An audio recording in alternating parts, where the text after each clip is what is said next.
for 2025, if you're gonna make your goals become a reality, your best is not the standard is the standard. Please write that down. Listen to me very closely.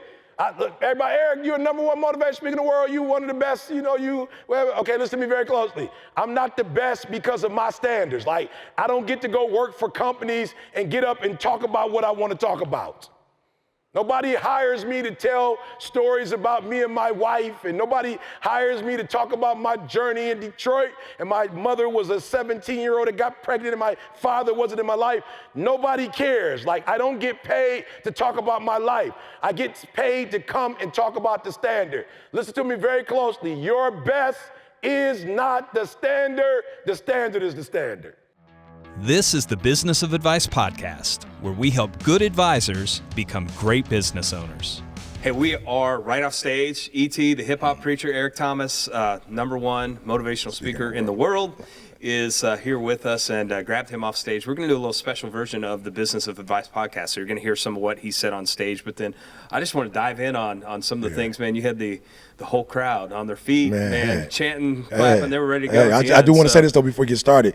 My son said on the way, he was like, Dad, wasn't I with you here like 3, 4, 5 years ago? And I was like, you were. So the fact that you guys invited us back, the fact that we are back as a family, and you guys, hey, are still doing your thing. Congratulations, yeah, it's man. awesome. Yeah. Well, this stage was bigger than the last one, right? A few more people there. Hey, came in and spoke to a bunch of students in Topeka. We had you last time, too, so it was great. So, well, let's start with the thing you hammered home was the fact that your best is not the standard, that the standard's the standard, right? And we were talking about it before, that so many of our advisors had record year, like best year they've ever had. And you said, make that your floor, not your ceiling. Absolutely. So just maybe high level, talk about that idea of like, it's the standards, not your standard. Yeah, and again, just being I don't know if you want to call it a CEO, a leader, I've gotten into it with so many people because, they're like, hey, again, let's just say Deion Sanders in the Colorado went maybe 9-3. Yeah. And that was a phenomenal season. Yep. But Alabama went 9-3, and that wasn't a good season. Yep. Not because of the two individuals, but because the standard. You're at Alabama, you expect to do what? You expect to win the national championship. You're at Colorado, you're expecting to become a better program. Yeah. So a lot of people are in their feelings or in their emotions and saying, hey, I did my best. I sold this much, I did that. It's like, that's okay, but that's not great. The standard, meaning what's the culture? What success has the culture had? How disciplined they are, how consistent are they? Like, what are their metrics? What are their North Star? And so you can't have your own North Star. Like, you have to have the North Star of the company. And I realized in my business, I got to a place where it's like, it doesn't matter what you want to talk about. It only matters what the institution is bringing you in, the message they want to convey. And then once I started adding value to their standard, things took off for me. So I just think a lot of times, for real, people think, I want to do this, I want to do it this way. It's not your business, it's not your company. So you have to figure out what are the standards of that company. You have to meet it, and then hopefully you can excel it. I think one of the things I loved you shared, I won't mention their names, but I say all the time, I think we have some of the biggest advisors in the country, right? They're putting up huge numbers, but then you showed a couple examples of people in our industry that are managing $300-400 billion, right? And it just sets this whole new bar of what you can get to. So that's good. It's you said something there about Deion. It's thinking about that. He went 9-3 at Colorado. And they're talking about him going to coach the Cowboys or the Raiders or something like that. DeBoer goes 9-3 at Alabama, and they want to fire him. It's like a big difference in that. Standard. So just different standard in Alabama. One of the other themes that I really took away that I know will resonate, and it was this idea. You said it a little bit like this. You said, I know all these young kids are coming at me, but 30 years later, and I'm still maybe more relevant today than ever before.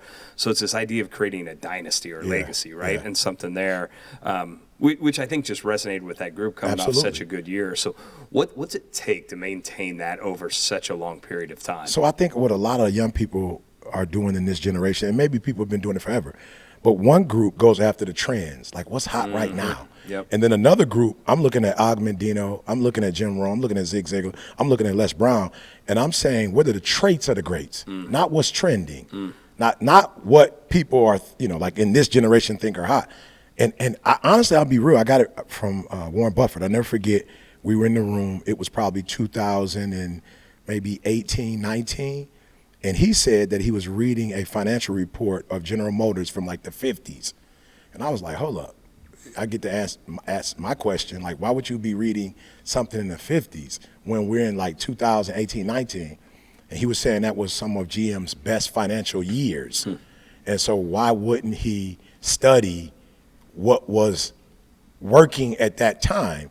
You know, and I was just like, yo, that's unbelievable. So for me, you have one group, hey, that's trendy, everybody's doing it, but then there's another group that's saying, what are the traits of the greats?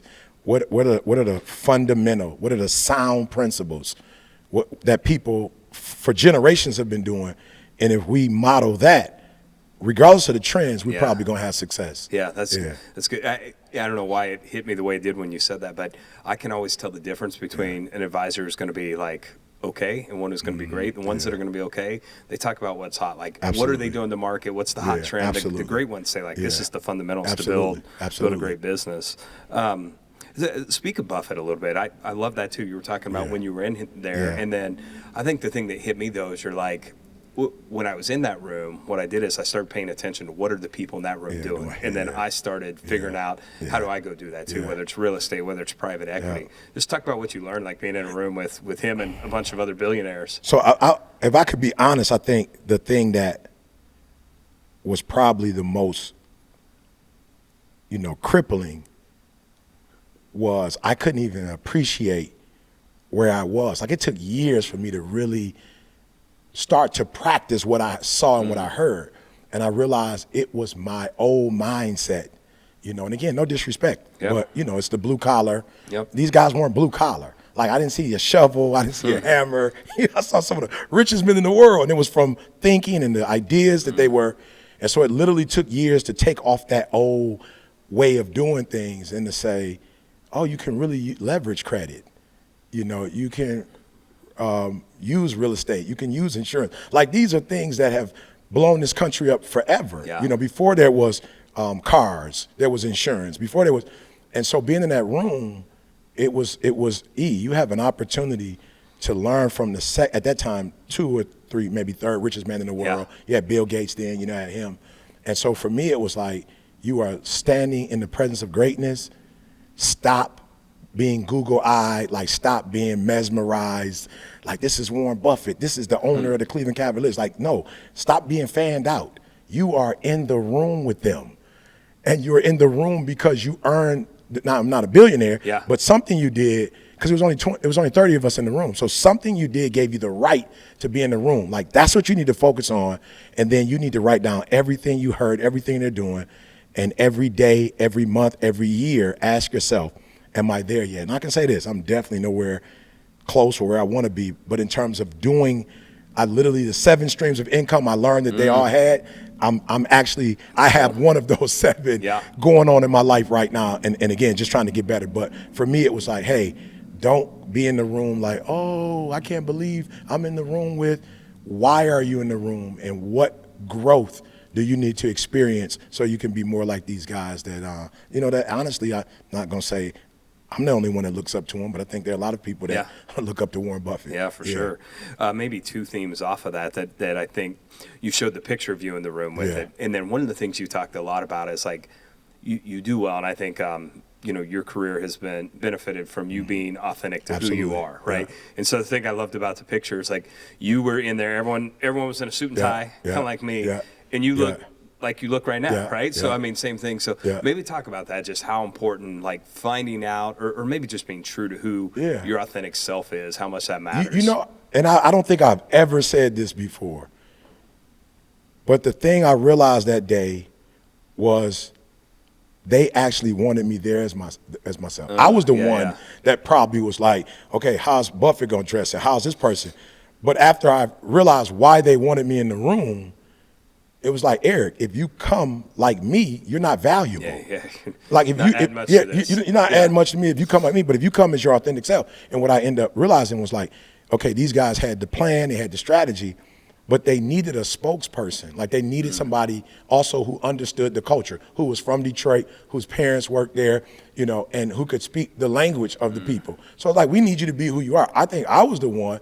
Sometimes when you're not comfortable in your own skin, you're thinking people who are comfortable in their skin are thinking about your skin. But the people who are comfortable in their skin, they're not thinking about you at all. They're thinking about the business, or they're thinking about the mission, the vision. And so, eventually I was like, call some of my mentors, advisors. It was like, go as yourself. But that's what I got from that room that day. Nobody needs you to be a carbon copy of them. That does not add value. That's and great. Everybody who's asking you, like, if you're paying me, you're not paying me not to add value. You want me to add value. Yeah. And that's what that was that day. It's like, be not your best self just that day, but you do need to continue to evolve, and get better. But you need to help these men in this room take their game to the next level. And it's so funny. So after it was all over, somehow I get in the elevator with Warren Buffett and Dan Gilbert, and Dan Gilbert says to Warren Buffett, "Do you know who this guy is?" And he was like, "No." And I promise you, I felt phenomenal, because it was two things. My demographic is not a 70-something-year-old billionaire. Yeah. My demographic is like 25 to 40 people in sales at that time. That's what the algorithm showed us. I didn't even know that at the time. But also, I was like, I got off the elevator and I was like, well, he knows who I am now. Yeah. So maybe in the on the elevator, he didn't know who I was, but I bet you he knows who Eric Thomas is now. So those were some of the lessons that I gleaned that day. The other maybe theme, and you talked about this, it's a theme we're talking about a lot at this event. It's like being in the right room, right? Yeah. And the example you used at the end that I thought was great was the success rate of lions versus African wild dogs, right? And just the difference of like running with the right pack and how it increases your success. Maybe just share that story if you don't mind.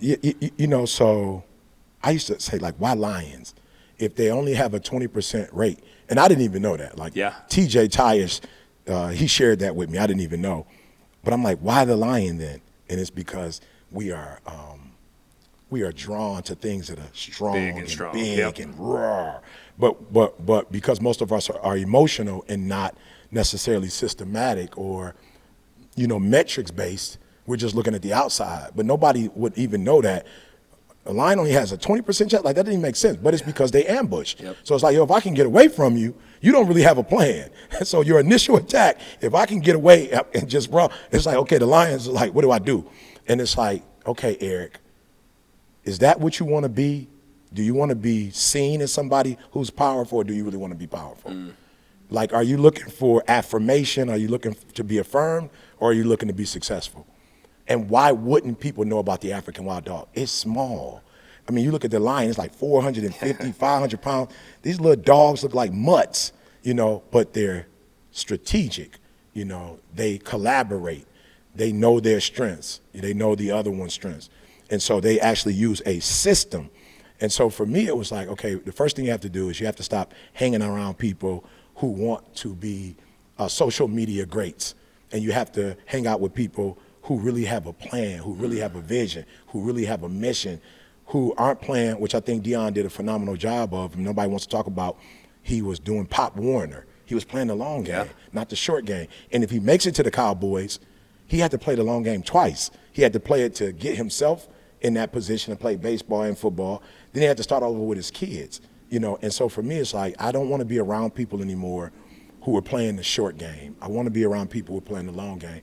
And when you do that, you're hanging with people who have a roadmap, who have a compass, who have a strategy, who have a North Star, So, and again, I keep finding myself in rooms like this, podcasts like this, with people who have sustained success. Yeah. And how many of us know companies that started in COVID, or companies that started, a year or 2 years ago, and they're nowhere to be found now. So for me, I just, like I said, I enjoy the impact that I have, and it's not something I want, to be short-lived. I want to live this life. I want my children to live it. I want my children's children to live it. And I believe when you study American history, you do have families, the Rockefellers, et cetera. You do have families that were, the Fords, you have families that were able to pull it off. And I want to be the start of a legacy. That's right. Yeah. I love it. Okay, one final question I'll ask you, and then we'll get you out of here. I know you got to get I going. don't got nowhere to go. The last thing, and so we're in the middle of the playoffs, right? Playoffs are starting. Big Lions fan, big Chiefs fan. We were talking before, but then you said it on stage. I thought was really well. It's the different mindset, right? And the Chiefs now. I said it's a weird thing as a Chiefs fan. Yeah. To almost have this mindset every year of like, I just kind of expect we're going to be in the Super Bowl, and, right? And was there a time that they weren't winning? Oh, I try to tell my son this. Like, he's 20. I'm like, so life know. ain't always been Okay, like this. all You know, right. I didn't know. I there's know y'all had Lombardi and not this. It's been a while. But like this stretch is just pretty incredible. Yeah. You said something great about like Kansas City's already like planning the parade, right? I'm not saying we're going to get there, but they're already planning it. Detroit ain't planning. They're not that. planning. But Detroit, man, by all accounts, they look like it. But just maybe speak a little bit to just how much that like mindset of expecting to win matters. Yeah. Again, it's and again, Lion fans don't get mad at me. But if you were to go into our stadium, you would see a banner that says we made it to the playoffs. Right? Somebody in leadership thought that was a good idea. Yeah. To hang a banner that says we made it to the playoffs. Right? But when you think the Boston Celtics, I was just there a couple of days ago speaking to the organization, they don't hang banners unless they win the championship. So it's just a different mindset. It's saying, hey, guys, I just want you to know something. You will not be celebrated unless we're hanging a NBA Finals banner up. So if you do anything under that, you make it, you win the Eastern Conference, don't look for that to be like, they might have a little room somewhere where they'll put that. But in the stadium, our standard is, so of course they won 18 because that's the standard. Yeah. But if you're a Lions fan, it's like, hey, if we just make it to then we get and nobody sees how mindset shapes words and shapes practice and shapes actions and shapes reality. But Boston is the winningest, I believe, NBA team in this like only championship banners. So when you tell yourself this is the standard, hey man, I was talking to a friend the other day. I can't believe this myself, but Nick Saban in the national championship literally sent their best wide receiver home because he went against the standards. I'm just being honest. Yeah. A national championship, you got your best wide receiver. It's just like, look, we got to play you, and we're going to talk about this after the game. He sent him home. Do you understand what type of atmosphere that sets? That kids know where I come from, there's a standard, but if you play well enough, if you're a freak, if you're a phenom, you don't have to go by the standards. What does it say when you get sent home? They're like, oh, no, he's serious. And I don't know if y'all remember the game. I don't know if it was Notre Dame. I don't remember, but they were up 45, like maybe to 8 with a couple minutes, 7 minutes left. And the center got into it with the quarterback because the quarterback called some play and the center didn't know. And the center literally pushed him. And they were going at it. They had to stop him. Nick Saban on the sideline going off. And I'm like, it's 45 to 8. And it's about 7. Mathematically, there's no way for them to come back. Yeah. But Nick's standard now becomes the player standard. And even though they're winning, they're not even looking at the score. They're looking at the standards. And they're saying, hey, you didn't do this right, or you didn't do this right. Somebody didn't do this right. And they're literally fighting in the middle of a game where they're about to get a national title. So I'm just learning. Standard people seem to not only succeed, but for the long haul, but people who compromise standards, they don't seem to have the same type of success. It's funny. We had Coach K speak last night. He was here last night. Okay, I'm big time. I'm the same stage. Yes, Okay. he talked about, he said, the last time they won, he said, we actually won with 8 guys. I had to kick 3 guys off the team, right? But they were compromising the standard that we had set. And he's like, I told our team, 8's going to be enough because if you have 8 people that buy into the standard. He told a story about Grayson Allen diving for that ball. He was a freshman, had hardly played, but he's like, he lived up to the standard we had set. And you see that just over and over. So, E.T., my man, it is great to see you again. Thanks for just crushing the stage out here today. And appreciate all you do, but the way you do it too. So congrats on all the success. Amen. Go Lions. Yeah. Well, okay. Yeah.